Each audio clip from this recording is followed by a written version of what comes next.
அப்பா ஏன்டா கழுது குதிரை மாதிரி குதிக்கிற? அப்பா உன்னை கணக்கு வாத்தியாரு பார்க்கணுமா, பள்ளிக்கூடத்துக்கு வர சொன்னாரு. எதுக்குடா என்ன வர சொல்றான்? இன்னைக்கு வாத்தியாரு என்ன ஒரு கேள்வி கேட்டாரு. 9 7ஆல பெருக்குனா என்ன வரும்னு. நான் 63 வரும்னு சொன்னேன். சரி அப்புறம் என்ன சொன்னாங்க? 7 9ஆல பெருக்குனா என்ன வரும்னு கேட்டாரு. அதே அளவுதான்டா வரும். சரி நீ என்ன சொன்ன?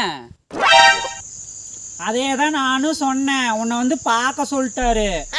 சரி சரி இன்னைக்கு கொஞ்சம் வேலை இருக்குது, நாளைக்கு வரேன். The next day.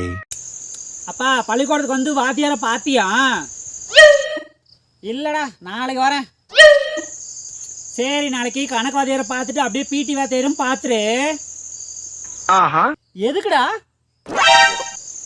இன்னைக்கு பிடி வாத்தியாரு எக்ஸசைஸ் சொல்லி தந்தாரு.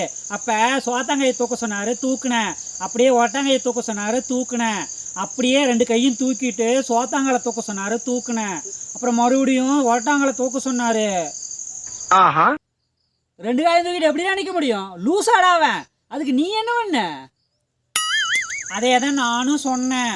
அதுக்கு போய் உன்னை கூட்டிட்டு வான்னு சொல்லிட்டாரு. சரி சரி நாளைக்கு கண்டிப்பா வரேன். The next day. இன்னைக்கு பள்ளிக்கூடம் போய் வாத்தியார பாத்தியாப்பா? இல்லடா நான் எங்க வந்தேன். நீ போக வேண்டாம்ப்பா. ஏன்டா என்னாச்சு?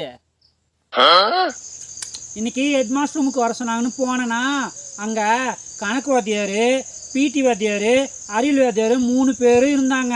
ஐயோ அறிவியல் வாத்தியாரா? அந்த ஏன்டா அங்க இருந்தான்? நன்னாரி பயல. அதத்தாப்பா நானும் சொன்னேன். அதுக்கு டிசி கொடுத்து வீட்டுக்கு அனுப்பிட்டாங்கப்பா. இவனை 10 மாசம் சுமந்து கஷ்டப்பட்டு பெத்த இந்த வயித்தை பிரண்டைய கொண்டே அடிச்சுக்கணும்.